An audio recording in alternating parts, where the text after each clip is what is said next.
Panginoon ay pagkalat ito. Kahit ano ang aking gawin, ako'y hindi nagbabago. Ngunit ngayon'y natagpuan ikaw, Jesus, sa buhay ko. Binigyan mo ng tuwa at sigla ang puso kong ito. Kaya, O Diyos, papuri ay sa'yo. Itataas ang aking tinig, walang hanggang papuri ay sa'yo. At ako ay magpapasalamat sa kaligtasan na aking natamo.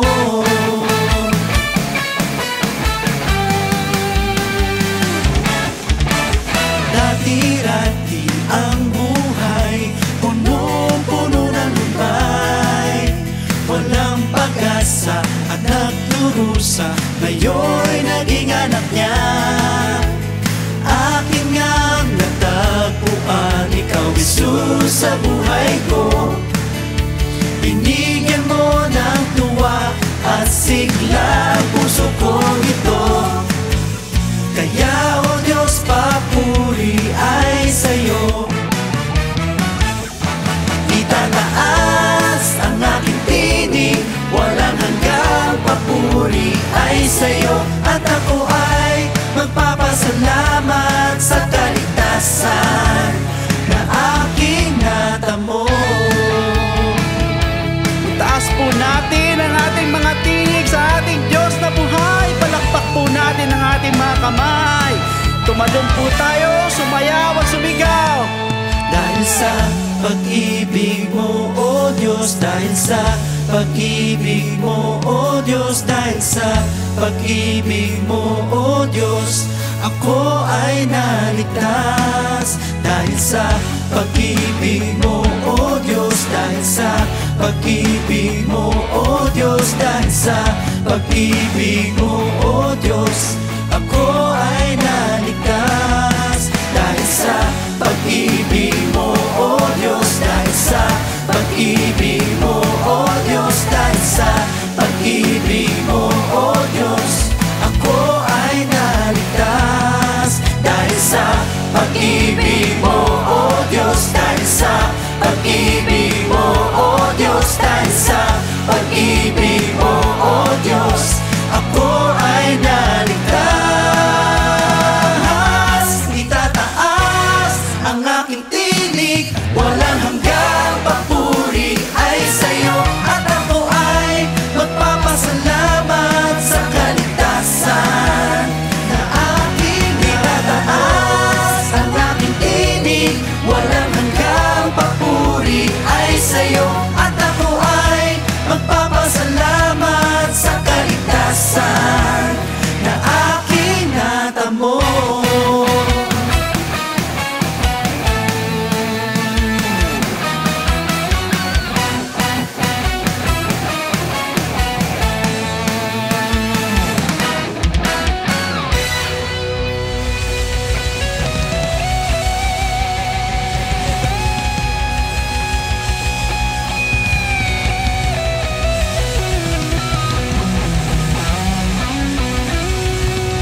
'cause this life's nothing without you here by my side.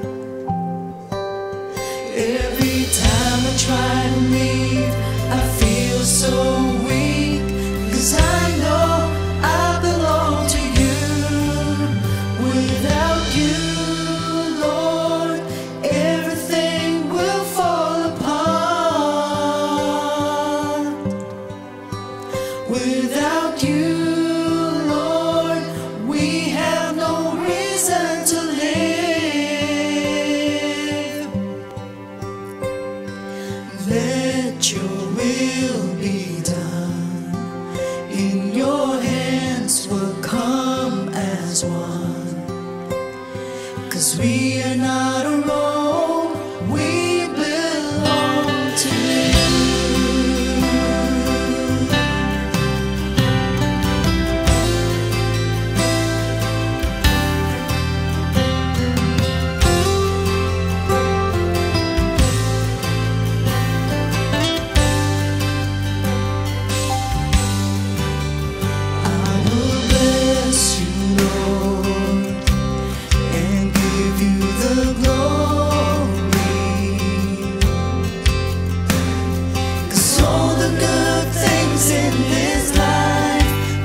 marami daw ang malalamig sa pananampalataya. Kaya pilitin natin na itong panlalamig na to ay labanan natin ng init sa paglilingkod sa ating Panginoon. Oh Jesus, nilagyan mo ng kulay ang buhay ko. Buhay na walang halaga, ngunit dahil sa'yo ngayon ay may ligaya. Yan lang ang katapat niyan, the grace of God. Pag nasa yung grace of God, nasa iyo ang favor of God. Nasa iyo ang blessing ng Lord. At nasa iyo ang kabutihan ng Diyos. Paul was calling for church order, sound teaching, and a godly character. But in many other places of his epistles, Paul affirms women who actually lead and apostle and teach and serve God faithfully. The more light, the more truth, and the more spiritual privilege na meron ng isang tao, the more grievous and wicked their rebellion becomes. Once pinili po nilang i-reject. Salamat sa'yo, Panginoon, pag-ibig at siyang naghari sa puso mo. Kung di dahil sa'yo, kung di dahil sa'yo, kung di dahil sa'yo, paano ang mundo?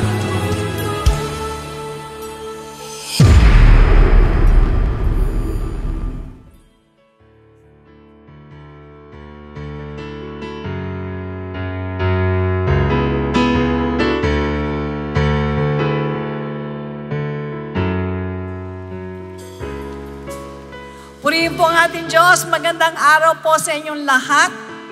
Sa mga kapatiran po natin na nasa Luzon, Visayas, Mindanao, at sa mga international extension churches natin. Ganon din po sa inyong lahat na nakatune in po at makikisang maghandog sa ating buhay na Diyos sa pamamagitan po ng pagsamba, sa pamamagitan po ng pasasalamat, pag-awit at sa pagdinig sa kanyang dakilang kalooban. Welcome po sa Friends Again ng Jesus Christ. To God be the glory. Amen. Praise God. Napakaganda pong tignan ang mga anak ng Diyos na binigyan ng Panginoon ng kaligtasan ay nandirito po at kasama namin na nagpapasalamat, nagpupuri sa ating Diyos. Wala naman po tayong maibibigay sa Panginoon kundi ang ating mga sarili sa Kanyang ginawa sa atin. Amen. Kamustahin mo naman nasa tabi mo, sabi mo, magandang umaga sa iyo. Ngayong umaga na to ay ibibigay natin sa Panginoon ang lahat ng ating mga lakas sapagkat hindi lamang po lakas ang binigay ng ating Panginoon sa ating lahat upang tayo po ay nandirito ngayon. Amen. Praise God. Tingnan mo ang katabi mo, mukhang malungkot. Pasayahin mo naman. Sabi mo, ang ganda mo ngayon. Ang pogi mo ngayon. Ayan. Kailangan po kasi pag tayo mag-aalay sa Panginoon, kahit anong nangyari sa inyo nakaraang linggo, kailangan po matikas tayo na mag-aalay sa ating Diyos na buhay. Amen. Praise God. Alright po. Magbasa po tayo ng ating talata, Acts chapter 2, verses 46 to 47. So, continuing daily with one accord, everybody say one accord, in the temple and breaking bread from house to house. Wala po tayong bread, pero ang salita ng Diyos, yan po ang ating bread ngayon. They ate their food with gladness. With gladness. Everybody say, with gladness. And simplicity of heart. Kailangan po nandyan ang pagpapakumbaba natin. Amen? Praising God and having favor with all the people. And the Lord added to them daily those who were being saved. So ang ating pong ginagawa na to ay meron pong nangyayari. Anong nangyayari? Nagdadagdag ang Panginoon ng ililigtas sa ating iglesia. Kaya napaka-importanteng bagay na nandito tayo ngayon. Sapagat kung ano ang ginagawa ng Lord, ginawa ng Lord doon sa mga unang panahon ng mga disipulo, ganon din ang ginagawa sa atin ng Panginoon. Paano kung di tayo magtitipon? Paano kung di tayo mag-worship? Paano magdadagdag ang Lord araw-araw na ililigtas? So, may dahilan bakit tayo tinitipon ng ating Panginoon. Sabi mo sa katabi mo ulit, may dahilan. Yuko natin ang ating mga ulo. Let us pray. Dakilang Ama, maraming salamat po. Sapagkat ang lakas namin na pumunta rito ay hindi po sa amin, kundi galing sa inyo. Dahil po sa inyong habag sa amin at sa inyong dugo na ibinigay sa amin at binuhos sa amin, Panginoon. Salamat sa pagkakataon na to, nakita namin ang aming mga sarili na nandirito kami sa gawang ito na sakdal banal sa inyong harapan. Na kung pipili kami, Panginoon, ng bagay na gagawin namin, of course, pipiliin namin ng makasama ang aming mga kapatiran na iniligtas mo. Kaya ngayon naman, Lord, kami po isama-samang dumadalangin sa inyo na ipatawad mo anuman ang aming mga nagawang pagkukulang, mga pagkakamali o mga kahinaan o dili kay mga kasalanan, Lord. Ang mo po kaming ganap, Panginoon, upang makapaghandog sa inyo, Ama. Dalangin namin na yun at mong imapagpalang kamay sa bawat isa sa amin, Lord, at igawad mo ang basbas mo, Lord. Alam namin, O Diyos, na sasamahan mo kami, mararamdaman namin, Lord God, ang iyong dakilang presensya. Tinataas po namin, O Diyos, ang aming beloved Bishop, na sa tulong mo, O Diyos, sa kanyang pagtayo sa kalagitnaan namin, kayo ang siyang marinig namin sa kanya. Kayo ang siyang makita namin sa kanya. Maraming salamat po sa alam po namin na sa amin pong pakikipagkaisa ngayon sa pagpupulong sa inyo ay magdudulot sa amin, Panginoon, ng kagalakan. Sa iyo po lahat ng kapurihan. In Jesus' name we pray. And everybody say, Amen.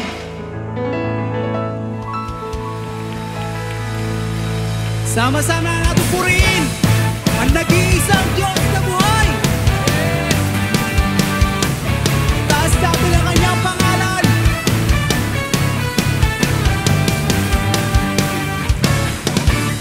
Buhay ko, ito o Diyos, noon ay pagkalat nito. Kahit ano ang aking gawin, ako'y hindi nagbabago. Ngunit ngayon'y nagtagpuan, ikaw Jesus sa buhay ko. Binigyan mo ng tuwa at sigla puso kong ito. Kaya o Diyos, papuri ay sa'yo.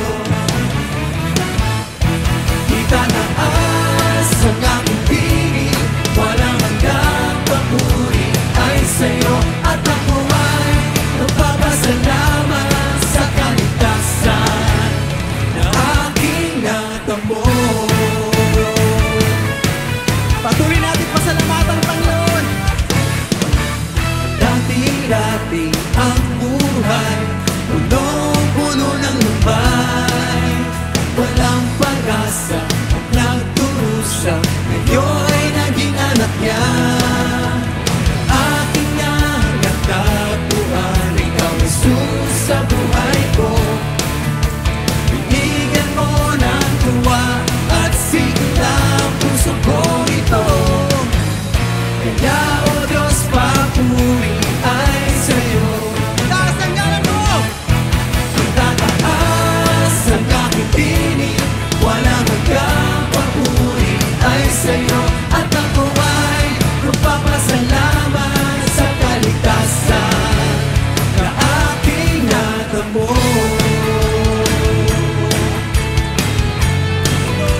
Walang hanggang papuri. Para sa iyo lang. Harapan dapat na itaas.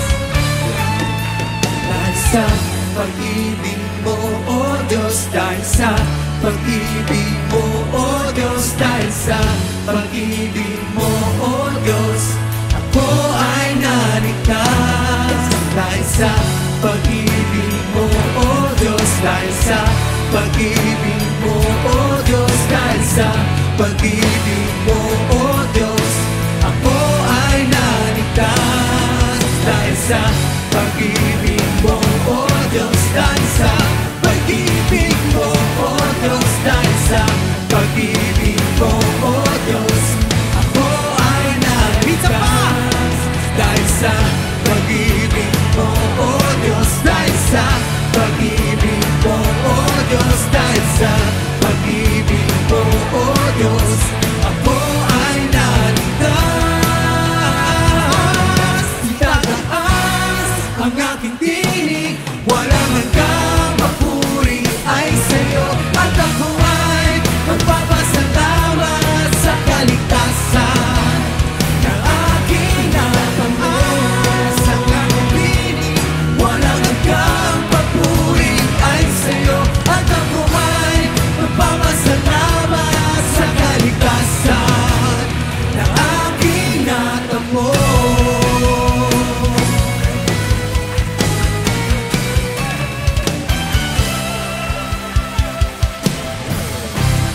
Let's continue praising the Lord Jesus.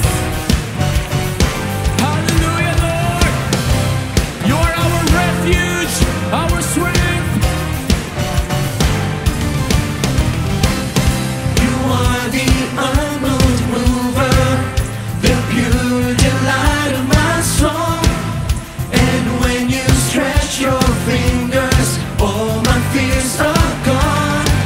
In the morning you're the cloud, and in the nighttime I won't doubt. You're the fire that lights my soul. Can it be that it's true? You're the only God I knew. Heaven's grace, the faithfulness of the one who never fails. You're the unmoved, the mover in my life. Hallelujah, Jesus. We give you the highest praise, Lord. Hallelujah. Your spirit enveloped me. Your love has rescued me. And when I turn away, I know that you reach out. In the morning, you're the cloud. And in the nighttime, I won't doubt. You're the fire that lights my soul. Can it be that it's true? You're the only God I knew. Heaven's grace, your faithfulness of the one who never fails. You're the unmoved, the mover in my life. Yes, it's true. You're the only God I knew. Heaven's grace, your faithfulness of the one who never fails. You're the unmoved, the mover in my life. Thank you for being our Savior, Lord Jesus. Maraming salamat sa kaligtasan, Panginoon. Let's sing, church. In the morning, you're the cloud. And in the nighttime, I won't doubt. You're the fire that lights my soul. Can it be that it's true? You're the only God I knew. Heaven's grace, the faithfulness of the one who never fails. You're the unmoved, the mover in my life. Yes, it's true. You're the only God I knew. Heaven's grace, your faithfulness of the one who never fails. You're the unmoved mover with you. I see forever, Jesus, the mover in my life. The mover in my life.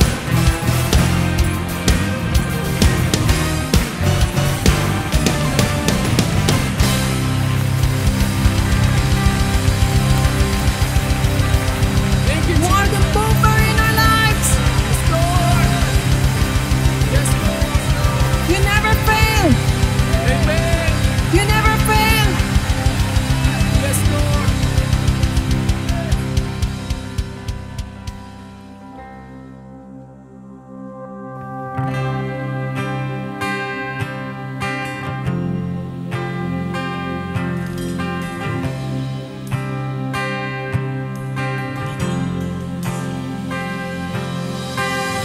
In the quiet, in the stillness, I know that you are God. In the secret of your presence, I know there I am restored. When you call, I won't refuse. Each new day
Okay, purihin ng Diyos mga kapatid at samayin niyo ang kapayapaan ng ating Lord at pagpalain tayo ng Lord sa araw na ito po.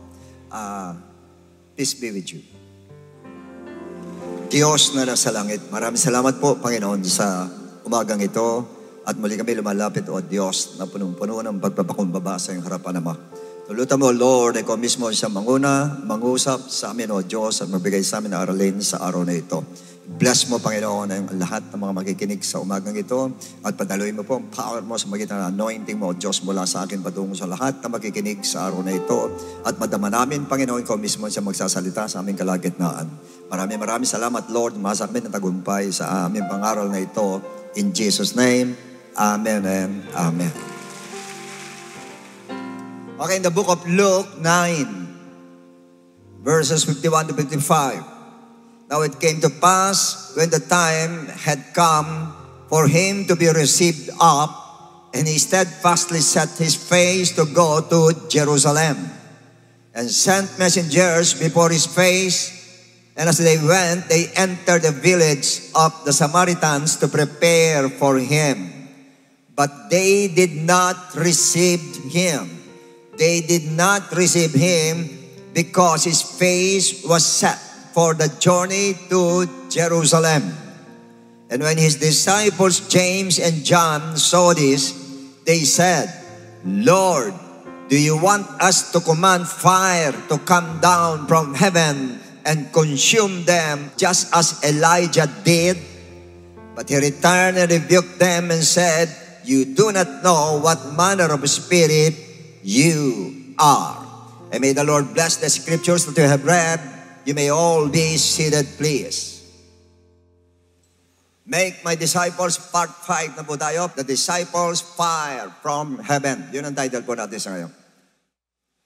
Alright, brothers and sisters, speaking of fire from heaven, one of the most horrifying events that happened in the history of mankind was when God sent fire and brimstone from heaven through his 2 angels to destroy Sodom and Gomorrah because of the dreadful sins in that city.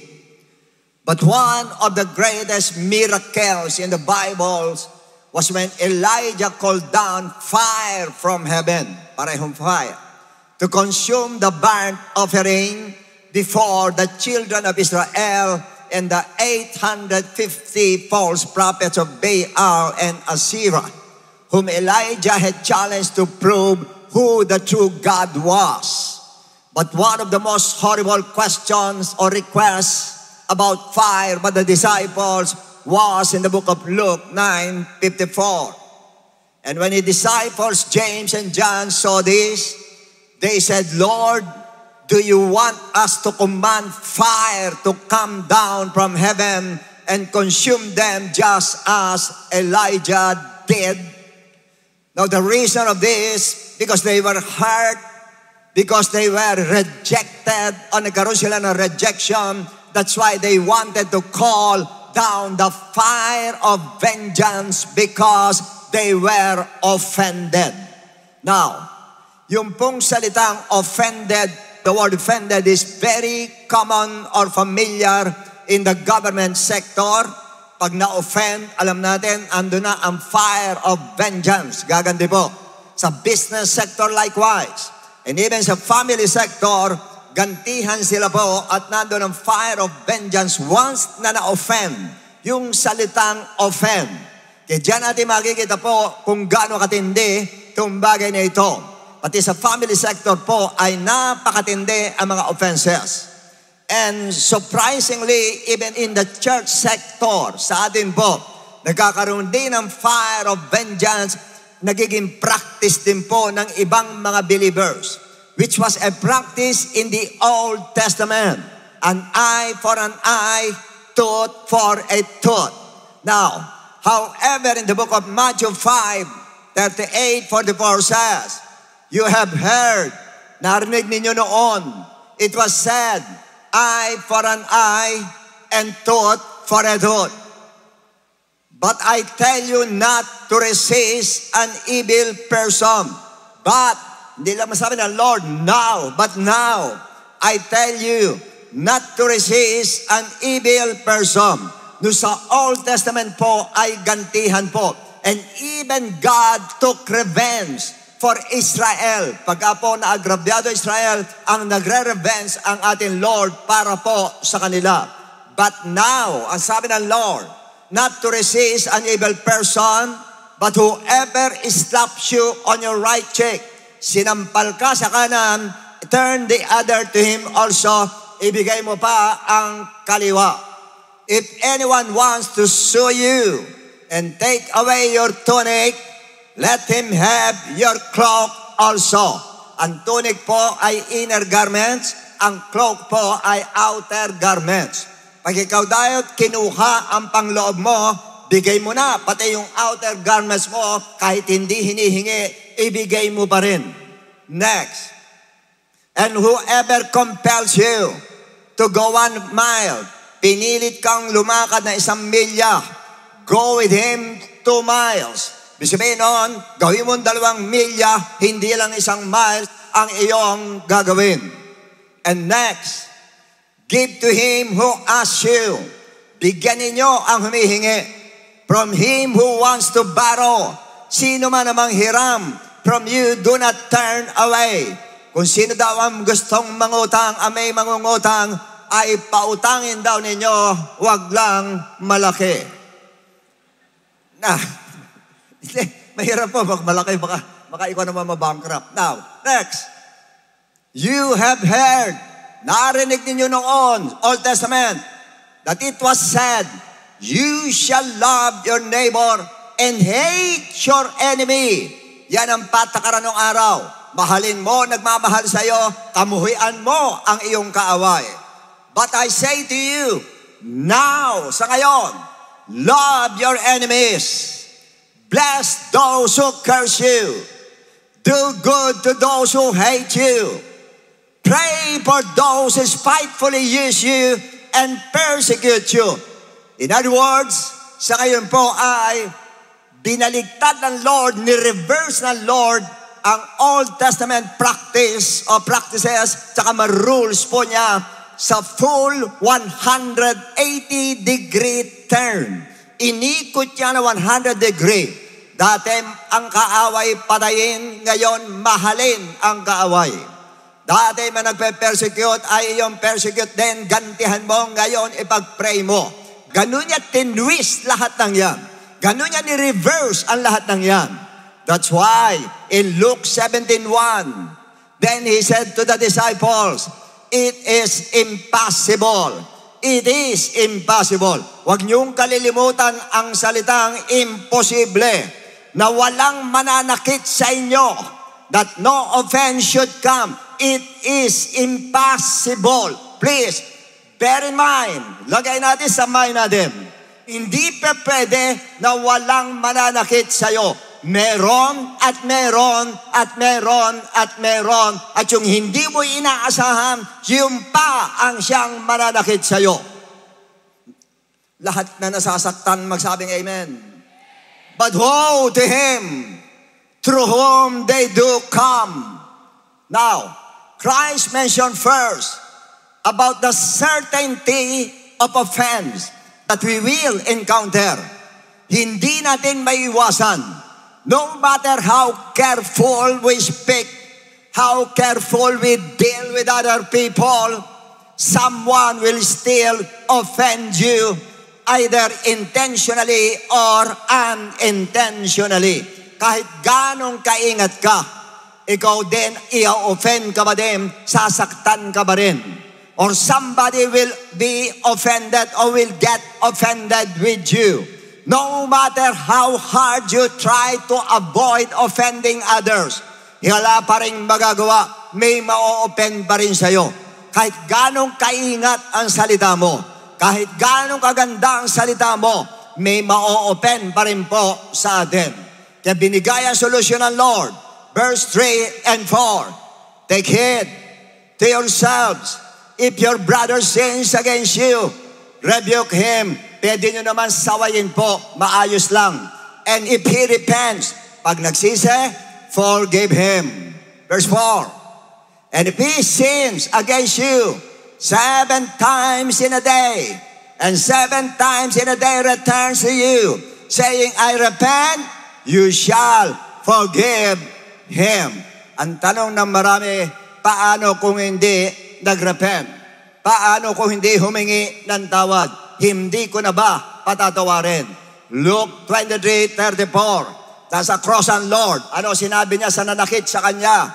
Then Jesus said, Father, forgive them, for they do not know what they do. And they divided his garments and cast lots. In other words, hindi po ibig sabihin kailangan mag-repent muna siya bago siya patawarin. Ang Lord po mismo, mamaya may isang example, hindi humihingi ng tawad, pero hiningi na niya ng tawad sa ating amang nasa langit. But it doesn't mean na pinatawad sila. Kasi sa Acts 2:37, nabagabag sila at sinasabi sa 38, repent, kaya sila pinag-repent po. However, yung Acts 2:38, hindi lamang doon sa nanakit sa Lord. Para sa lahat ang repentance po. Even sa ating mga Gentiles kasama repentance. Acts 11:18. And when they heard these things, they became silent and they glorified God, saying, then God has also granted to the Gentiles repentance to life. Binigay din sa atin ang repentance, hindi lamang po sa mga Hudyo. Meaning, those offenses are being allowed by God in our lives to test Christians as a disciple if you will send the fire of vengeance. Pag ikaw ay sinaktan na, anong fire ang papadala mo? And basically, as what I've told you, ay fire of vengeance ang pinadadala sa atin po. However, God knows that we cannot bear and control ourselves in retaliating. Madalas, hindi natin mapigilan. Just like the disciples. Nakita nyo, ano sila i-reject, ano sabi? Pababa ka ng apoy of vengeance, Lord, sunugin mo lahat yan. Ganon. At marami sa atin, yung iba, ganyan din po. And so what did God do? Ano ang ginawa ng Lord? Acts 2:3. And suddenly, there came a sound from heaven as of a rushing mighty wind, and it filled the whole house where they were sitting. And then there appeared to them divided tongues as of fire. Ayan naman ang fire. And one sat upon each of them. That means Christ did not start the church until the fire from heaven was sent to the church. Kailangan bumaba ang fire from heaven bago mag-start ang church. Why? Yan ang tanong ngayon. What is the major reasons or one of the major reasons? Of course, a major reasons for the Holy Ghost is for us to regenerate. Magbago po tayo. Kasama po yun sa sasabihin ko. At ang isa po, to testify, mag-witness po tayo. However, in Acts 7:55-60, but he, Stephen, being full of the Holy Spirit, puno ng Espiritu, gazed into heaven and saw the glory of God. And basically, pag ikaw puno ng Espiritu, makikita mo ang glory ng Lord mismo sa buhay mo. Makikita mo at makikita ng iba ang glory ng Lord sa iyo, ang miracle ng Lord sa iyo, ang presence ng Lord sa iyo, makikita. And Jesus is standing at the right hand of God and said, look, I saw the heavens open and the Son of Man is standing at the right hand of God. Then they cried out with a loud voice. Nagalit ang mga tao. Stop their ears and ran at him with one accord. And they cast him out of the city and stoned him. Hinila siya sa labas ng syudad at pinagbabato po siya. And the witnesses laid down their clothes at the feet of a young man named Saul. And they stoned Stephen as he was calling on God. Imagine that. Nasasaktan na siya, tinatawag pa niya ang Diyos. Pag ikaw ba nasasaktan ka, tinatawag mo ang Diyos. Lalo na po doon sa puntong nandoon ka, hirap na ka na. Di ba ang Diyos nga ang tinatawag talaga natin? At wala kayo ibang pwedeng tawagin sa ganyang pagkakataon, kundi ang Diyos lang ang pwede natin tawagin. Pero ang gusto kong bigyan ng diin dito po kay Saint Stephen, sa kabila ng pain, severe pain na dinadanas niya, binabato siya, hindi lang isang tao, maraming tao bumabato sa kanya. Gaanong kasakit yung binabato ka na maraming tao, para na sa ganoon, tumingala ka pa sa taas. Wala ang attention niya doon sa bumabato sa kanya. Wala ang attention niya doon sa nananakit sa kanya. Wala atensyon niya doon sa pain na nararamdaman niya. Wala doon ang atensyon niya. And basically, andon ang atensyon natin sa mga nananakit sa atin at doon sa sakit na nararamdaman natin. Tsaka pa lang natin tinatawag ang Lord. Kay Stephen, hindi. Ang nakikita niya, hindi niya nakikita yung sakit.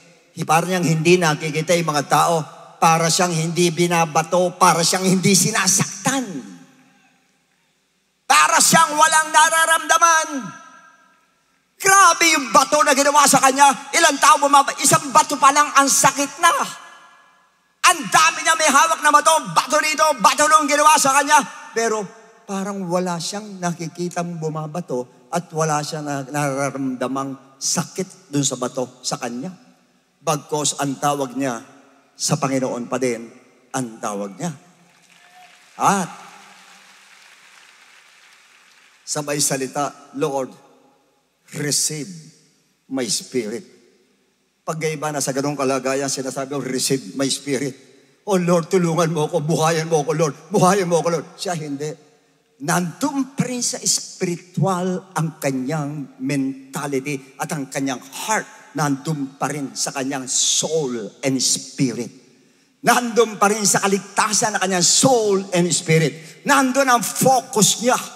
Nandun ang sentro ng kanyang mind, doon pa rin sa spirit niya, doon pa rin sa soul niya, doon pa rin nakafocus itong si Stephen. Now, as sumunod, and he knelt down and cried out a loud voice. Hindi sa sumigaw, pare, Lord! Tulungan mo ako, Lord! Ang sakit, Lord! Hindi yun eh. Ang sinigaw niya, Lord! Do not charge them with this sin. Huwag mo silang panagutin sa kasalanan ito, Lord. Huwag po, Lord. Patawarin mo sila. Grabe, hindi. And when he had said this, he fell asleep or he died. Ibig sabihin nun, sa pating ito po, he called God not to send fire of vengeance, but to send the fire of forgiveness despite of those severe pain and agony na kanyang nararamdaman. Ang forgiveness pa rin, yung fire of forgiveness, ang gusto niyang bumaba para patawarin yung mga taong nandoon. That means, yung request po niya is not to send the fire of vengeance, but the fire of forgiveness to come down para patawarin yung mga taong nanakit po sa kanya. Why? Bakit niya nagawa yun? But Stephen, being full of the Holy Spirit, gazed into heaven and saw the glory of God and Jesus standing at the right hand of God. Puno siya ng Espiritu. That means the Holy Spirit will ease your pain. Pag puno ka ng Holy Ghost, tatanggalin niya or babawasan niya o hindi mo madadama ang sakit sa magitan ng power ng Holy Spirit. And that's the reason why yung too much pain nararamdaman mo because you are not filled with the Holy Ghost. And the Holy Ghost, second, will remind you to understand for you not to retaliate your offender. Ang Holy Ghost ang magbubulong, huwag kang gaganti, huwag kang gaganti, huwag kang gaganti. Naunawaan po natin. Pag hindi ka puno ng Espiritu, may bubulong din sa iyo, gumanti ka, gumanti ka. At yun madalas ang nagagawa po natin. Pero once na puno ka, walang ibang spirit na pwede makabulong sa'yo, kundi ang spirit lang ng ating Lord. At yun na ibubulong sa'yo. Huwag kang gumanti. And next is what? The Holy Spirit will let you feel the love of God for the soul of your offender. Mararamdaman mo yung pag-ibig ng Diyos doon sa nag-o-offend sa'yo. Hindi inis ang mararamdaman mo. Ang mararamdaman mo yung pag-ibig ng Diyos sa Kanya. Na sa kabila ng ganun ang ginagawa niya, gusto ng Lord, maligtas pa rin ang taong yan.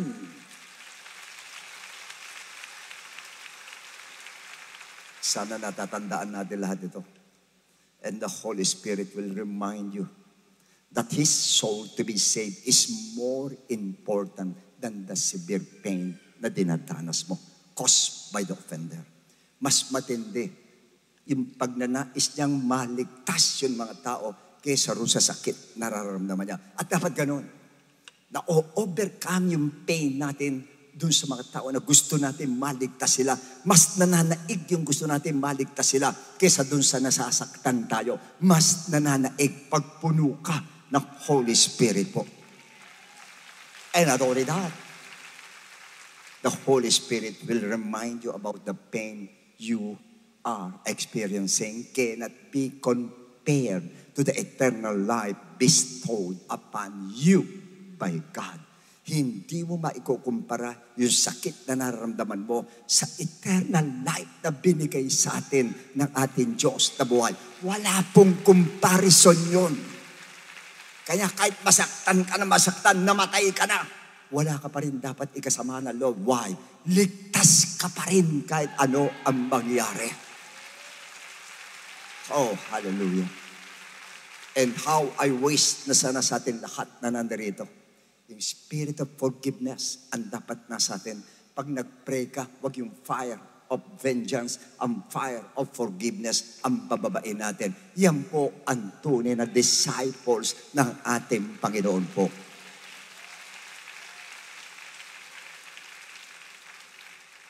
Sino-sino handang magpatawad, taas ang kamay. Kahit sinasaktan kayo, kahit minumura kayo,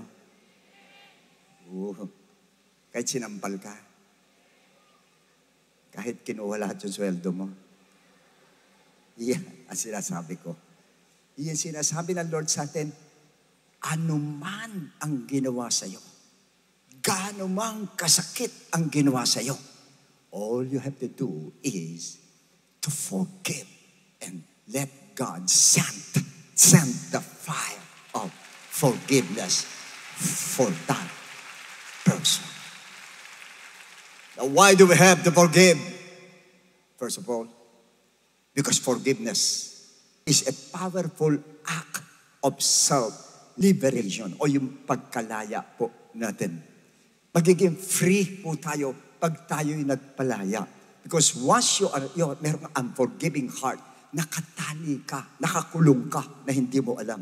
Nakakulong ka, it's either sa bitterness, nakakulong ka either doon sa anger o sa wrath, doon ka nakakulong sa heart mo at hindi po magandang buhay ang nakakulong. Pero once na nagpatawad ka, laya ka. Sigurado yun. Pati siya, laya din ang pinatawad natin.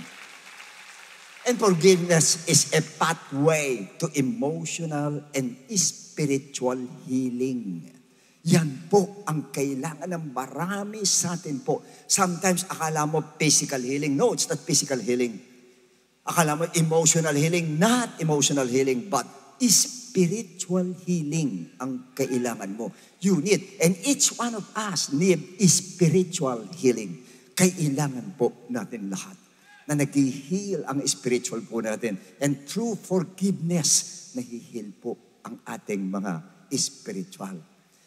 And most of all, forgiveness reflects God's grace that has shown upon us. Nakikita yung grace ng Lord pag tayo po ay nagpapatawad.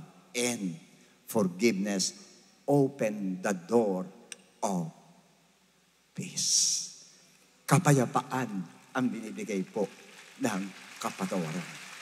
Tandaan ninyo, no forgiveness, no peace. Wala pong kapayapaan. Na, dito tayo magtatapos sa verse na ito. 1 Corinthians 6:1. Dare any of you having a matter against another? Baka meron kayong conflict sa isa't isa, di kayo magkasundo. Go to the law before the unrighteous and not before the saints. Nagpupunta pa kayo doon sa batas, doon sa mga non-believers, at doon kayo nagpapahatol. Ibig sabihin dito po, ang pinag-uusapan dito po, meron silang conflict sa church. Nagkakaroon sila hindi pagkakaintindihan. Katulad din na nangyayari sa atin, pag hindi nagkakaintindihan, meron po sila. And basically sa atin, pag sa pera po, talaga nakakarating na husgado po. Yung iba, hindi naman lahat. Pero karamihan din man nakakarating, pero iba nakakarating po. Sinasaway ni Paul. Hindi na dapat. Yun ang sabi niya ganon. Next. Now therefore, it is already an utter failure for you. Bigo na kayo that you go to the law against one another. Why do you not rather accept wrong? Bakit hindi kayo makatanggap ng mali? Ano ibig sabihin nun? Hindi ibig sabihin hindi mo matanggap yung mali mo. Bakit mo hindi matanggap yung mali ng iba sa'yo? Yun ang tanong ni Paul. Bakit niya tinanong ito? Yun ang tanong. Pero doon muna tayo, yan ang sagutin muna natin. Bakit hindi natin matanggap yung mali ng iba sa atin? Pangalawang tanong. Why do you not rather let yourselves be cheated? Ba't hindi mo pabayaan, dayain ka na lang? Ibig sabihin, mapapadaya ako. Sabi ni Paul, padaya ka na. Kung dinadaya ka daw, padaya ka na lang. Yun ang sabi gano'n. Huwag na siguro mga milyon-milyon. Ulitin ko lang. Ibig sabihin sa parte ito, yung mga utangan ng mga 2,000, 1,000, 3,000, 4,000, utangan gano'n. Kung dinaya ka, pabya mo na raw, dayain ka. Ngayon, kung nagkamali sa'yo, tanggapin mo na lang, nagkamali siya sa'yo. At of course, patawarin mo na lang, ipas mo na lang, pagka gano'n. Verse 8. Bakit gusto ni Paul? Because you yourselves do wrong. Ikaw din nagkakamali. And cheat. Nandadaya ka rin, hindi lang sa pera. Minsan may dinadaya kang tao. Hindi sa pera. Minsan may dinadaya ka sa oras. Hindi nga sa pera, pero mandaraya ka rin. And you do these things to your brethren. Ginagawa mo rin to, maging sa kapatiran. Una, sinabi niya, dapat tanggapin mo na lang yung mali. Patawarin mo na lang, dahil ikaw mismo nagkakamali ka. Yun dapat ang tandaan natin. Kasi marami sa atin dito, pag may nagkamali sa atin, kung duruin natin, kung magsalita tayo, para kang hindi nagkakamali. Sabi mismo ni Paul, ikaw din nagkakamali ka. At lahat tayong nandirito mula sa akin hanggang sa inyo, pati kayo nanonood sa television, lahat tayo nagkakamali.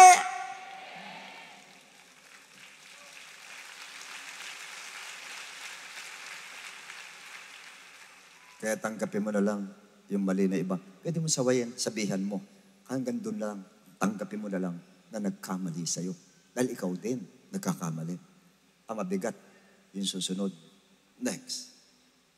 Do you know that the unrighteous will not inherit the kingdom of God? Do not be deceived.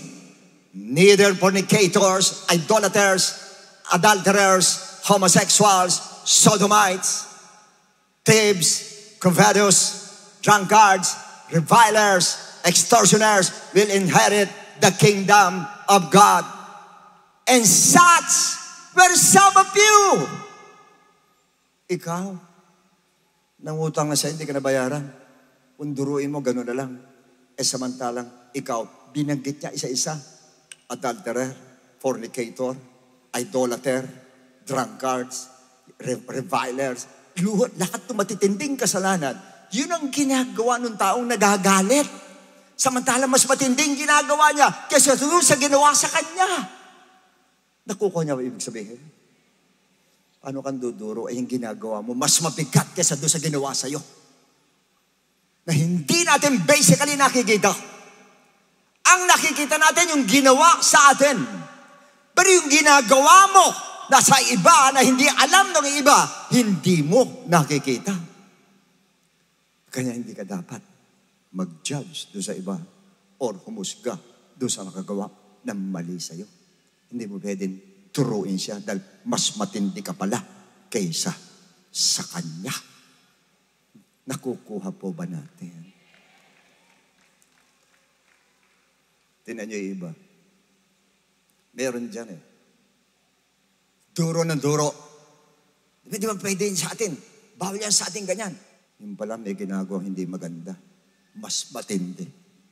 Mas matindi yung ginagawa. Pero hindi niya nakikita.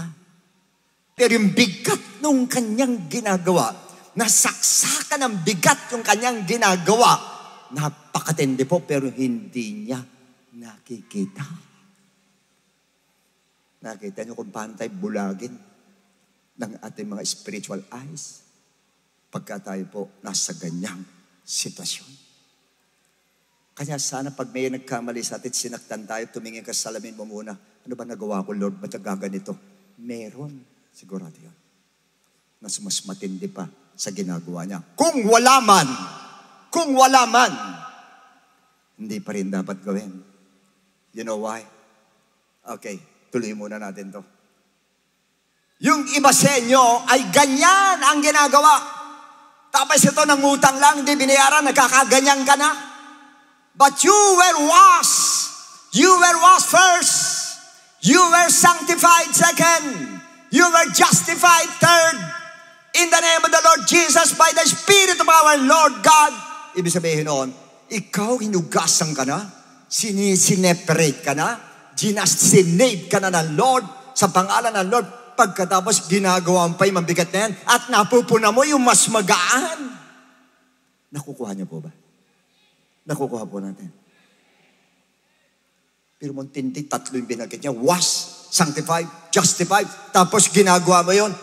Hindi ba lang ginagawa mo, basta magsisi ka na lang. Tsaka huwag ka na magaganon doon sa mas mababa pa o mas magaan ang ginagawa kesa sa'yo. Huwag ka na magaganon dahil mas mabigat yung ginagawa mo.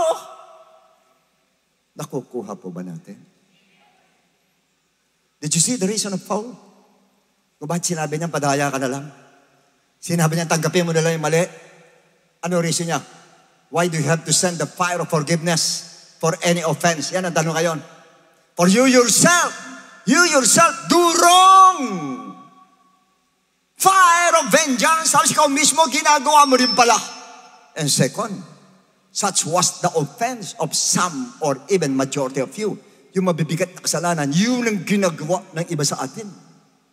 In other words, wala tayong karapatang mangganon sa iba kahit tayo sinaktan. Why?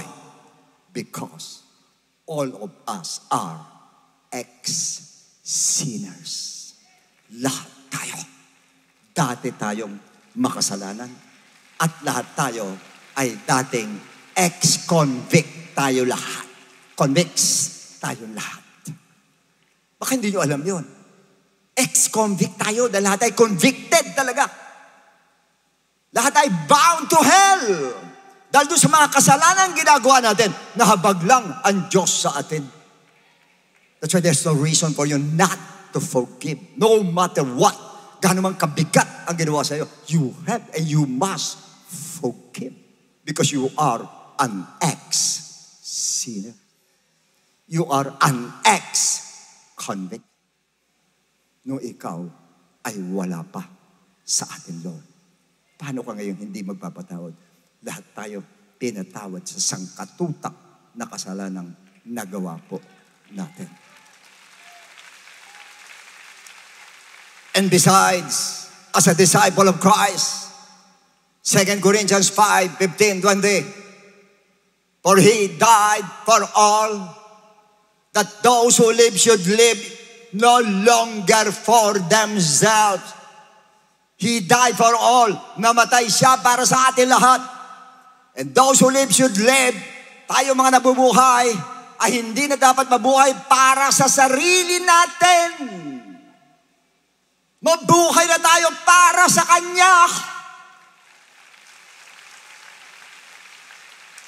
Kanya hindi mo mapalagpas nabubuhay ka pa rin para sa sarili mo.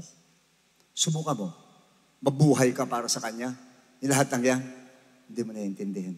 Papa sa Diyos mo lang. Pagpe-pray mo lang. At mananahimik ka lang. Yun lang ang gagawin natin. Therefore, from now on, tumanggap na tayo lahat. From now on, we regard no one according to the flesh. Even though we have known Christ according to the flesh, yet now we know Him thus no longer. Tagalogin natin. Kaya nga mula ngayon, hindi namin nakikilala ang sinuman ayon sa laman. Yang katabi mo, hindi mo nakilala yan ayon sa laman, ayon na sa Spirit ng Lord. Kanya nga sa Spirit tayo pinalalakad ng Lord, not sa flesh, but sa Spirit. Dahil ang pagkakakilala mo na sa Kanya ngayon ay sa Espiritu na, hindi na sa flesh. Kanya sana, ganun din ang pagkakakilala natin sa isa't isa. Kilala ko yung kaibigan ko, kilala ko yung sister ko, sa Spirit, hindi sa laman. Kasi pag sa laman mo siya tinignan, hindi mo siya magugustuhan. Pero pag sa Spirit mo siya kinilala at nakikita at tinitignan mo sa Espiritu siya, hindi mo makikita yung mali niya. Ang makikita mo yung magagandang ginagawa niya, ang makikita mo. Bagamat nakilala namin si Kristo ayon sa laman, ngunit sa ngayon, hindi na namin nakikilala siya sa gayon. Although sa laman natin nakilala si Kristo, pero sa ngayon, hindi na. Sa Espiritu na tayo. Kaya pati paglakad natin sa Espiritu, pagtingin mo sa Espiritu na rin, nung taong kausap mo. Although you cannot see Spirit, of course, pero yung attitude niya, hindi mo nakikita yung pangit, yung maganda ang nakikita mo sa Kanya. 17. Therefore, ayun na naman, kaya nga, if anyone is in Christ, he is a new creation. Please, all of us, hindi na tayo luma. Bago na tayo. Bagong lalang tayo. Na born again na po tayo. Bagong nilalang na po tayo. At yun ang pagkakatingin sa atin ng Lord. Yun ang pagkakatingin ng Spirit ng Lord sa atin. Ganun tayo tinitignan bilang bagong nilalang tayo tinitignan po. All things have passed away. Yung mga luma, wala na. Behold, all things have become new. Bago ka na. Bago na. Bago na. It doesn't mean na hindi ka nagkakamali. No. It doesn't mean na hindi ka na nagkakasala. No. Pero pagka dyan po, binago tayo. Pag ikaw sa sarili mo ang nagkamali, marunong ka nang tumanggap ng mali. At yung kapwa mo naman, hindi tinitignan ang mali mo kasi bago ang tinitignan niya sa'yo. Pangalawa, kung nagkasala ka man, marunong ka humingi ng tawad, tumalikod sa kasalanan, at yun namang kapwa mo ay hindi tinitignan yung ginawa mong kasalanan. Ang tinitignan yung nagrepent ka at nagbago ka at natutuwa siya dahil nagbago ka. Yun ang bagong nilalang. Yun po. Naunawaan ba natin? Now, all things are of God. Lahat ng bagay ay sa Diyos, who has reconciled us to Himself. Tayo po'y pinagkasundo niya sa Kanya sa pamamagitan ng Kanyang katawang ginamit kay Jesus Christ.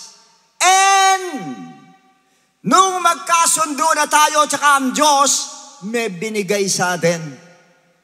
Given us the ministry of reconciliation.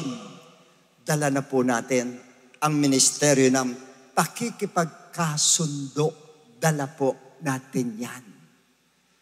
Hindi lang yun. Next verse. That is, that God was in Christ. Oh. God was in Christ. Yun kaisa ng Diyos, ang Diyos Ama, na kay Kristo.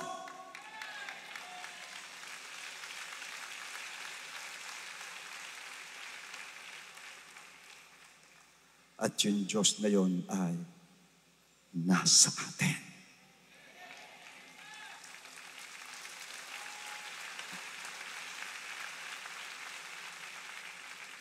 Kanya nakita nyo, expectation ng Diyos sa atin. Very high expectation ng Lord sa atin. Dahil alam niya, siya ay nasa atin.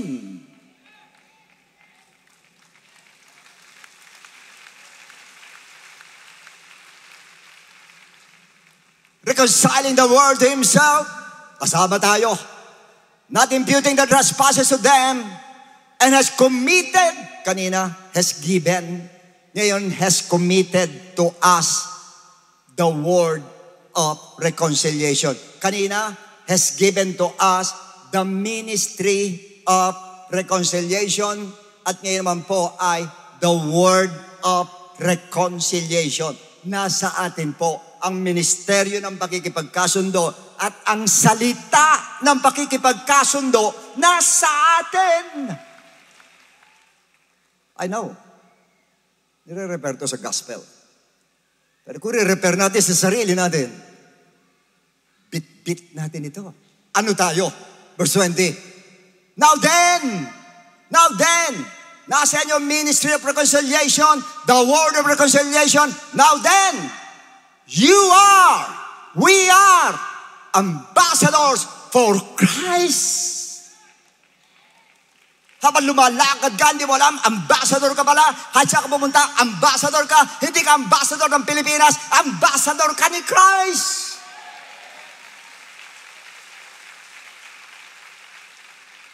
Antindi mo. Sabi sa katabi mo, tindi mo din. Though God were pleading through us, we implore you on Christ's behalf, be reconciled to God. In other words, kung nasa atin ang ministry of reconciliation and the word of reconciliation, anong dahilan para hindi tayo magkasundo-sundo? E dala-dala mo pala ang ministry ng pakikipagkasundo at ang salita ng pakikipagkasundo.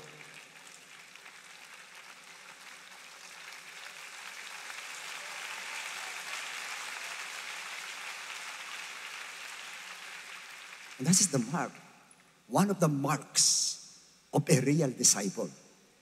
Dala niya ang ministry at ang word of reconciliation. Kanya, kahit ganong kalalim ang conflict, sabi mo, pinakamalalim na conflict, the deepest conflict na pag-usapan natin, and yet, nare-reconcile. Pagdala mo ang ministry and word of reconciliation. Hindi pagdala-dala mo pag ginamit mo ang ministry and word of reconciliation, magkakasundo kayo. Sigurado yun. At yun ang tunay na disciple ng ating Lord. But the bottom line is, of course, ang God na reconcile tayo sa Kanya through Jesus Christ. In what way? Forgiveness of sin ang ginawa sa atin po. Kaya itong ating ministry of reconciliation and word of reconciliation, nagiging very effective pag nandoon nakapaloob ang the spirit of forgiveness ang nandoon sa loob. Gagana po yan dalawang ministry niyan, reconciliation and the word of reconciliation and the ministry of reconciliation, gagana po. Basta't nasa heart mo pirme, magpatawad, magpatawad, magpatawad. At siguradong wala kayong hindi makakasundo. Lahat tayo nandito, makakasundo-sundo tayo. Pag ganun po ang ginawa po natin. And how I wish, please, sinasabi ko to from pastors from leaders of the church, from workers, and from members. Please, stand as a real ambassador for Christ na dala mo ang ministry and word of reconciliation na walang hindi magkakasundo pag yun ang dala po natin. At ang bottom line is the spirit of forgiveness. Basta na ginawa sa'yo, kahit hindi humingi ng tawad, pinatawad na kita. Ganun lang kasimple yun. Hindi mo humingi ng tawad, patawarin mo, yan mo siya. Wala ang Lord sa kanya. Importante, pinatawad mo siya, malaya ka na. Siya hindi pa, ikaw malaya ka na.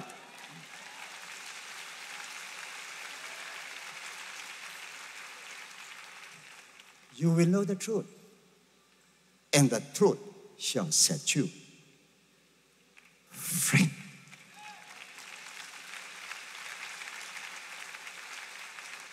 And who is the truth? John 14:6. Jesus said, I am the way, I am the truth. Truth about what? He is the true forgiver of sins. Ang Diyos po natin. Purihin ang Diyos, mga kapatid. Sana po sa simple mensahe binigay ng Lord sa atin. Sana yung lahat na may conflict sa inyo, sana dito pa lang ayusin nyo na. Sana bago kayo lumabas dyan, talaga ambassador ka na. Why? Na-reconcile mo yung iyong gusot sa buhay. Paano mo re-reconcile sa iba? Ito talaga nire-reconcile yung mga non-believers sa Lord. Yan po, ibig sabihin talaga ng context nito. Pero tayo nagre-reconcile sa Lord, ng mga non-believers nagre-reconcile sa Lord. Paano mo re-reconcile sa Lord? Yan mismo sarili mo, hindi mo ma-reconcile doon sa kapwa mo. Reconcile mo muna yung sarili mo bago mo reconcile yung iba sa Diyos. Ako sinabi ng Lord sa book of Matthew, bago kayo mag-alay, oy, baba mo muna yung alay mo. Puntahan mo muna yung may samahan sa magkasundo ka muna, reconcile ka muna ron bago mo tanggapin yung alay mo. Simple as that. Yan ang gusto ng Lord. Reconciliation ang gusto ng Lord. God hates division. Ayaw ng Lord na division. Ang gusto niya ay unity. At ang unity po nakukuha pag nandun pirme ang reconciliation. Bakit reconciliation? It is impossible that no offense should come. Magkakaroon ng offense kayo. Kaya handa agad kayo sa ministry and word of reconciliation agad ang gawin po natin. At huwag nyo nang pagtagalin. Huwag nyo nang paabutin ng gabi. Bago umabot ang gabi, dapat magkabati na kayong dalawa. Ganun dapat ang gawin po natin. Everybody shout, praise the Lord. Okay, purihin ng Diyos, mga kapatid. Sana po, sino masenyo dito sa family, may kagalit ka, please. Ikaw na makipag-reconcile. Kung gusto mo, i-bless ka ng ating Lord. Sapagkat pag nakikipag-reconcile ka, binubuksan mo rin ang road sa blessing ng ating Lord. At sino masenyo, sabihin natin, sa opisina may kagalit ka, makipag-reconcile ka. Saan ka man may kagalit maging sa church, ikaw mismo ang makipag-reconcile. Ikaw mismo ang lumapit. Pakita mo na tunay kang disciple ng Lord na dala mo ang ministry and the word of reconciliation at ang pinabababa mo sa langit, hindi ang fire of vengeance but the fire of forgiveness. Let's clap our hands to the Lord. Come on, let's clap our hands to God. Tumayo po tayo lahat. Umawit tayo sa ating Panginoon.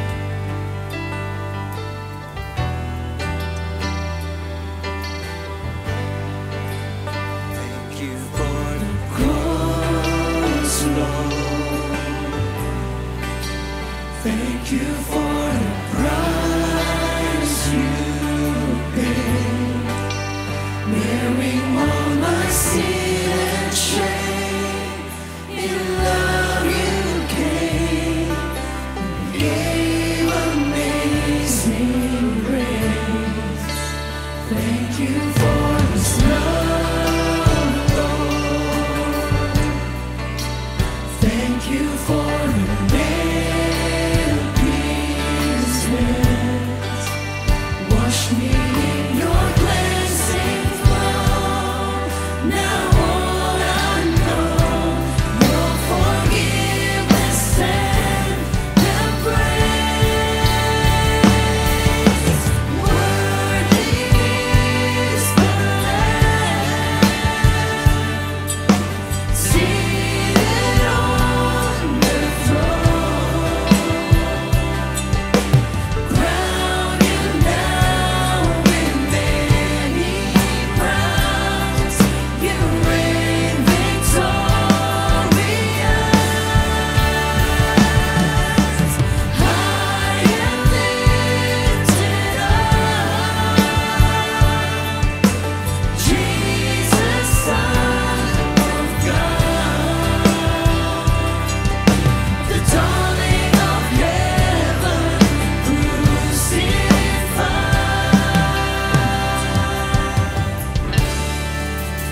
Diyos na nasa langit, sa oras pong ito, Panginoon ko, salamat po sa itinuro mo sa amin, O Diyos.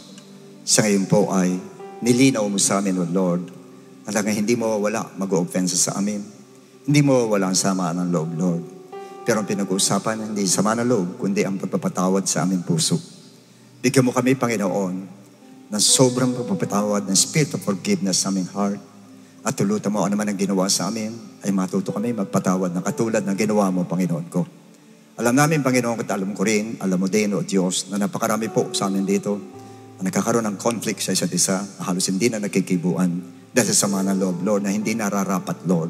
Dahil kami tinawag mo na, Panginoon, mga bagong nilalang, O Diyos, na dapat makita sa amin ang pagiging bagong nilalang, Lord. At tulutan mo, Lord, mong payagan, Panginoon, na manaig ang gawa ng kaaway, Lord, na masira ang relasyon ng mga anak mo, Panginoon. Kundi ito'y mabuo lalo, Lord. Lumakas lalo, Panginoon. At madependehan lalo, Panginoon ko. At masuportahan lalo, Panginoon, sa magitan po ng unawaan at pagpapatawad sa isa't isa, Panginoon ko. Tulutan mo ma-practice namin ito, Panginoon. Maging practice and to God be the glory, Church. Ang madaling magpatawad, Panginoon. Madaling umunawa, Panginoon. Madaling kausapin, Panginoon. Sana ganun po kami lahat, O Diyos. Ibigay mo sa amin ang ganung wisdom, Panginoon. Bigay mo sa amin ang ganung puso, Panginoon. Bigay mo sa amin ang ganung karakter, Panginoon ko. Kasi naman dito, O Lord, ang meron ka conflict, kung saan man siya, sa opisina niya, sa pamilya, sa hanap buhay, saan man, sa iglesia man, Lord, tulutan mo hindi mo lumagpas tong araw na ito. Siya mismo, Panginoon, dala niya ang ministry of reconciliation at word of reconciliation. Sana maggamit niya sa araw na ito, Panginoon. Maggamit niya, Panginoon, maigi, para sa ganun, O Diyos, lalabas sila dito, naayos na po sila. Kundi man sa bahay, pagarating sa bahay, maayos po ang mga gusot na dapat maayos, Lord. Ang pangarap namin ay magandang tahanan, Lord.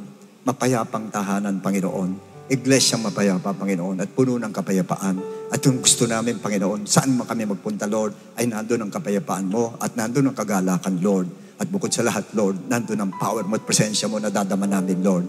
Pero hindi namin madadama pag wala ang kapatawaran, Lord. Kaya mula sa araw nito, Lord, ang apoy na padadala namin, Panginoon, ay apoy ng pagpapatawad, Lord, para sa puso ng mga tao, Lord, na nagkasala sa amin lahat, Ama.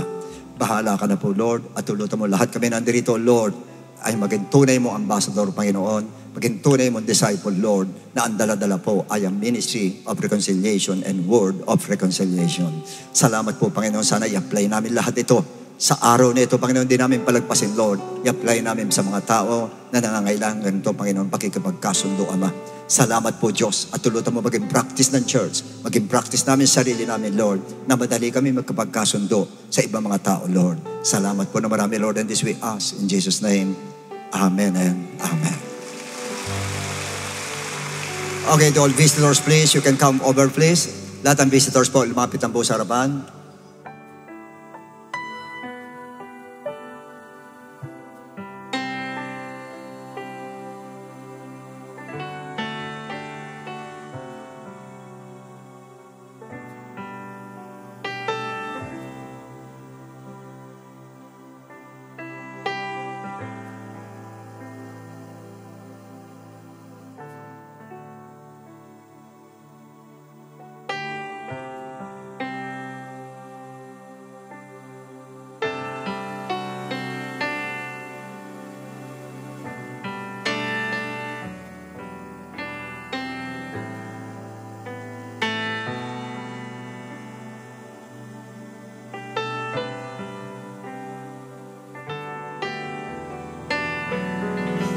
Okay po, sa ating mga bisita na nandito po, thank you so much sa inyong pagdalo po sa araw na ito. Salamat po sapagkat pinaunlakan ninyo, nag-invite po sa inyo. Actually, hindi po yung tao nag-invite sa inyo, ang Diyos ang nag-invite sa inyo. Ginamit lang po yung mga tao nag-invite sa inyo, pero kayo po ay matagal nang hinahanap ng Lord dahil mahal kayo ng Panginoon po. Ngayon po, lumapit kayo sa Kanya, hindi kayo sa akin lumapit kundi sa Kanya po. Kanina pinag-usapan natin ang forgiveness, ang pagpapatawad po. Ang number one dapat po, ang pagpapatawad ng Diyos sa atin po. Kasi alam natin lahat tayo makasalanan po. Naging makasalanan tayong lahat dahil po sa nangyaring kasalanan ni Eva at Adan. Minana po natin, kaya mga taong di mapigilan paggawa ng kasalanan. Yung kasalanan yun, laganap, at alam ko, lahat kayo nandito, nando doon, nasa sadlak sa kasalanan po. Kung minsan sinasabi natin, magaang kasalanan, iba mabigat kasalanan. May mabigat at magaan although meron, pero lahat pong yan ay kasalanan pa rin sa harapan ng Lord. At gusto ko na sabihin sa inyo lahat na yung kasalanan yan ang pumipigil po sa ating pangangailangan sa Diyos. Yan pong kasalanan yan ang pumipigil kung ba't hindi natin makuha ang kailangan natin sa Lord. Yung kasalanan yan ang pumipigil para tayo hindi maging anak ng Diyos. Yung kasalanan po. Kaya yan po ang tatanggalin natin. Kasi napakabait ng Diyos po. Dahil sobrang pagmamahal niya nagkatawang tao sa sumagitan ni Jesucristo po. Siya ang namatay na po alang-alang sa atin. Namatay siya sa cross of Calvary, alang-alang sa kasalanan po natin para magkaroon tayo ng daan. Tayo yung daan ng pagsisisi po. Makapagsisi tayo sa ating kasalanan po ng lubusan upang mapatawad po tayo ng ating Lord. Yun po yung gospel ng ating Lord. Maniwala kayo na siya'y namatay alang-alang sa ating kasalanan, and that is true. Namatay siya, hindi dahil sa kasalanan niya, wala siyang kasalanan. Tayong lahat na may kasalanan, pero siya namatay para sa atin. Ang pangalawa, inilibing po siya. Pangatlo, nabuhay siya na magmuli. Yun po ang gospel na tinatawag na paniwalaan natin. Ang paniniwala hindi sapat. Pangalawa po, ang pagsunod sa gospel. Paano natin susundin yung namatay siya, nilibing siya, nabuhay siya? Kay San Pedro, binigay ng susi ng langit. Ano sabi ni Pedro sa Acts 2:38? Magsisi kayo. Repent. Lahat tayo dapat magsisi po dahil lahat nakagawa ng kasalanan. Mula sa akin hanggang sa lahat na nakikinig ngayon, lahat nakagawa ng kasalanan, lahat dapat magsisi po. Pangalawa, magpabautismo kayo sa pangalan ni Jesus. Ang bautismo po, hindi katulad ng bata tayo winisikan sa ulo. Hindi po. Ilulubog tayo mula ulo hanggang paa. Yun po ang type ng paglilibing sa atin, Lord. Inilibing ang Lord, nilibing naman po tayo sa tubig po para mawala lahat ang kasalanan po natin sa ikapagpapatawad ng kasalanan po. At pangatlo, tatanggapin natin ang Holy Spirit na kailangan natin lahat. Yun ang power para magbago po tayo. Mahirapan tayo magbago pag wala ang power ng Holy Spirit, ang power ng Diyos wala sa atin po. At yun ang tatanggapin natin. Kaya first step, magsisisi po. Pangalawa, pababautismo tayo. Pangatlo po ay tatanggapin natin ang Holy Spirit. Kaya sa pagkakataon to, pwede ba yumuko po tayo sandali? Magsisi tayo natin kasalanan po. Magsisi po tayo. Pwede ba tumayo lahat ang congregation, please? Tapat natin kamay natin sa kanila. Sige po, habang nagsisisi sila ng kasalanan, yuko lang po tayo mga bisita. Yuko lang po tayo, pikit natin mata natin at kausapin natin ang Diyos. Pagsisihan natin yung lahat ng mga nagawa nating kasalanan at handa kang patawarin ng ating Panginoon. Gaano mang kalaking kasalanan nagawa mo, patatawarin ka ng ating Panginoon. Ano man ang nagawa mo, patatawarin ka ng ating Panginoon. Gaano mang kalaki nagawa mong kasalanan, patatawarin ka ng ating Panginoon. Kaya sa oras ito, naririnig ka ng Diyos. Ako hindi kita naririnig, pero ang Diyos naririnig ka. Nababasa ng Diyos ang nasa isip mo. Nalalaman ng Diyos ang nasa isip mo. Pati kayo nanonood sa television na hindi pa tumatanggap sa Lord, pwede kayo magsisi sa oras na ito po. Parang sa ganun po. Alam ko marami sa inyo po, bigat na bigat ka sa kasalanan mo. Ngayon ang pagkakataon para magkaroon ka ng kagaanan. Magsisi ka sa iyong kasalanan. Sumabay ka sa pagsisisi sa kasalanan dito sa amin sa bisita sa araw na ito. Sabayan natin ang pagsisisi. Nang galing po sa puso natin. Ang pagsisisi po sa puso nang gagaling po, hindi lamang sa bibig po, kundi sa puso nang gagaling. At yung ganong klase ng pagsisisi, ang tatanggapin ng ating Panginoon. Oh, hallelujah. Sa oras pong ito, sumunod po kayo sa akin. Pwede ba taas natin dalawang kamay natin mga bisita? Taas po natin. At yuko natin ang ulo natin, pikit natin ating mga mata. At sumunod po kayo sa maikling panalangin ito ng pagtanggap. Amang banal na nasa langit, sa oras pong ito, patawarin mo ako sa lahat ng aking kasalanan. Maraming salamat po sa pagkakataong binigay mo sa akin na ako'y makalapit sa iyo at makapagsisi ng kasalanan. Panginoong Jesus, nananampalataya ako na ikaw ay namatay sa cross ng Kalbaryo. Ikaw ay inilibing at ikatlong araw, ikaw ay nabuhay na magmuli. Panginoong Jesus, tinatanggap kita bilang sariling tagapagligtas. Tinatanggap kita bilang Diyos na buhay. Maraming salamat po sa kaligtasan bigay mo. In Jesus' name we pray. Amen and amen. Okay, purihin ang Diyos. Nakikita niyo po yung banner na orange. Sumunod lang po kayo. Sandali lang po yan. May 5 minutes lang po. May paliliwanag po sa inyo. Sige po, diretso na po tayo.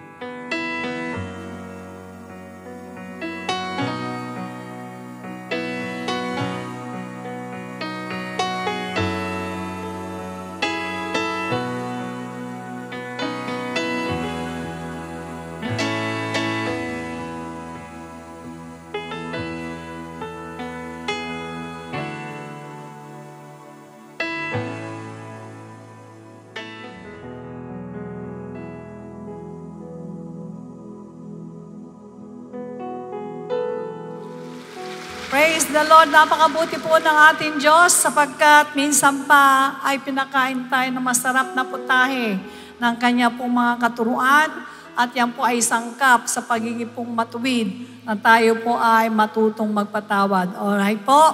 So ngayon po ay dadako po tayo sa offertory.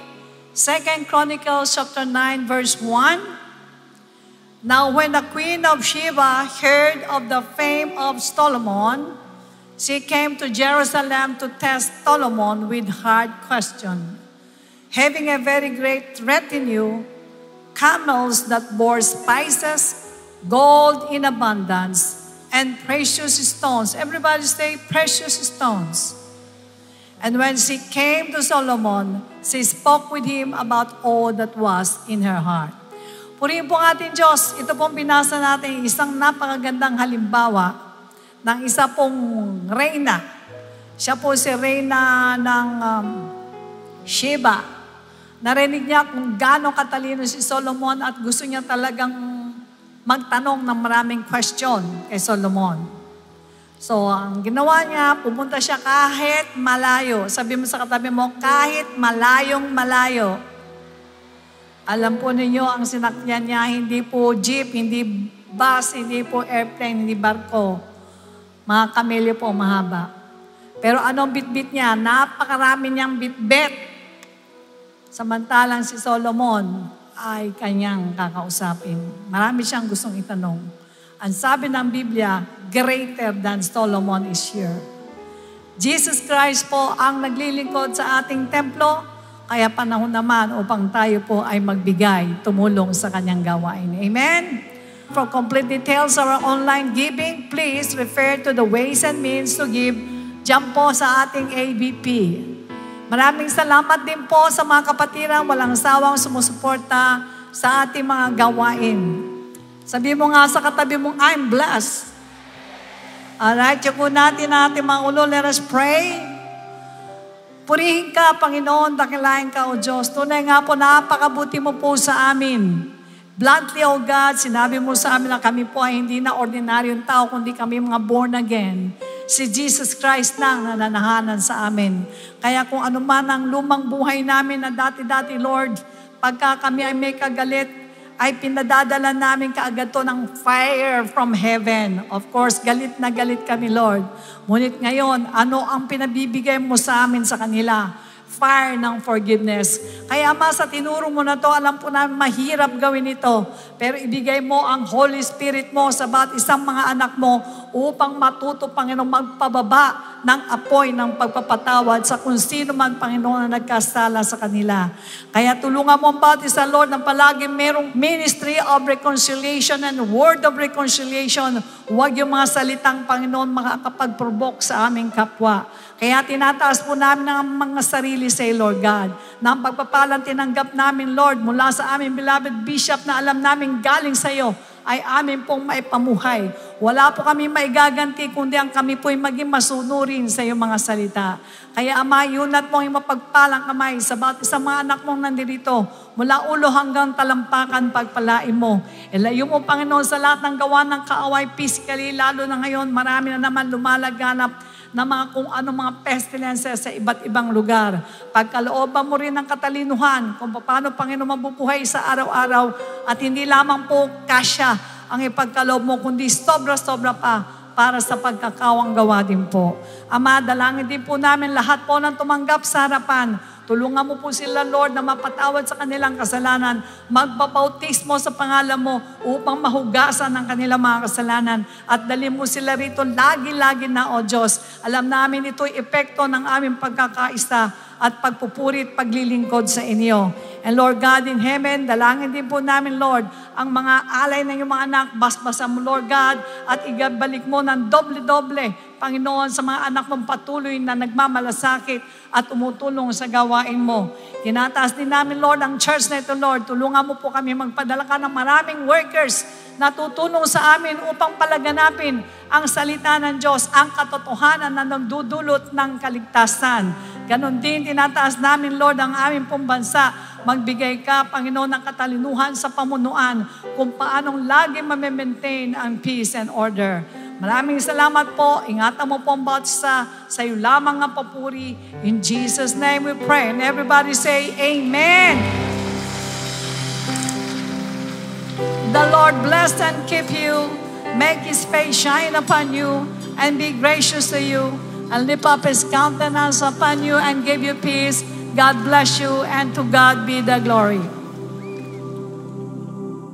A blessed day, dear brethren. Let's take a moment to listen to these important reminders. For online giving and Bible study offerings, you may refer to these complete details.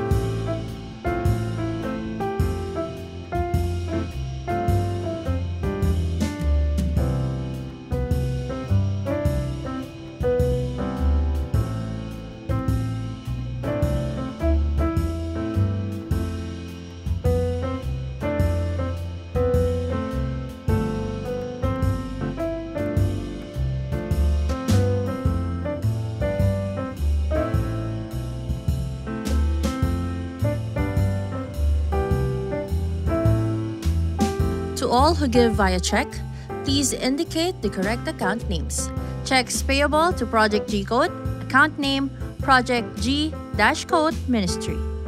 Checks payable to tithes, account name is Jesus Christ to God Be the Glory Church International Incorporated. If you would like to schedule a baptism or a one-on-one counseling session, feel free to contact us through the numbers displayed on the screen, or send us a message on our official Facebook page. We are excited to share these church updates to keep us spiritually filled.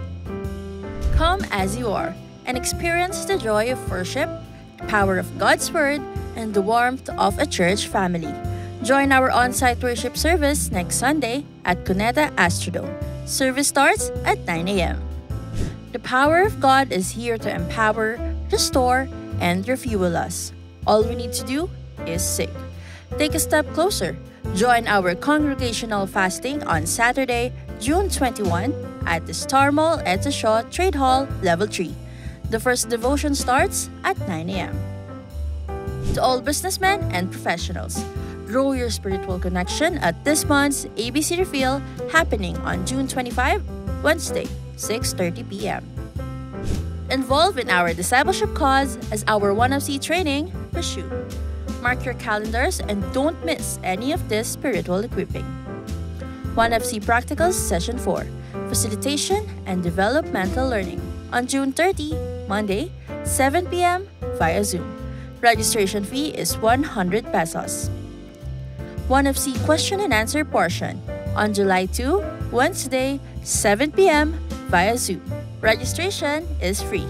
OneFC Foundations Book 3 on July 12, Saturday, 9 a.m. at NIA Convention Hall.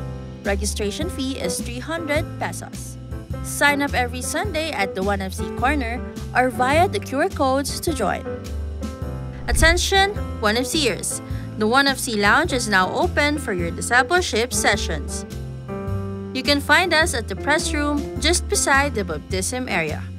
We are open from 7:30 to 8:30 in the morning. Feel free to drop by, settle in, and make the most of your OneFC time. See you there! One Radio. You're listening to One Radio. Positive and uplifting music that brings you closer to Jesus.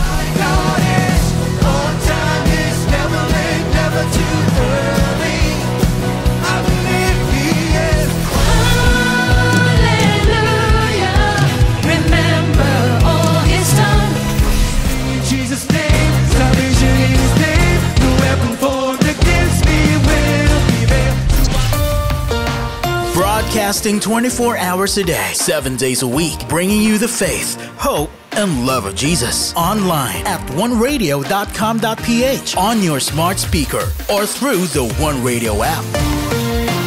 Jesus Music Community. Jesus Music Community. One Radio. Catch the songs of IDO4 and more by downloading the One Radio app, available on the Google Play Store and the Apple App Store.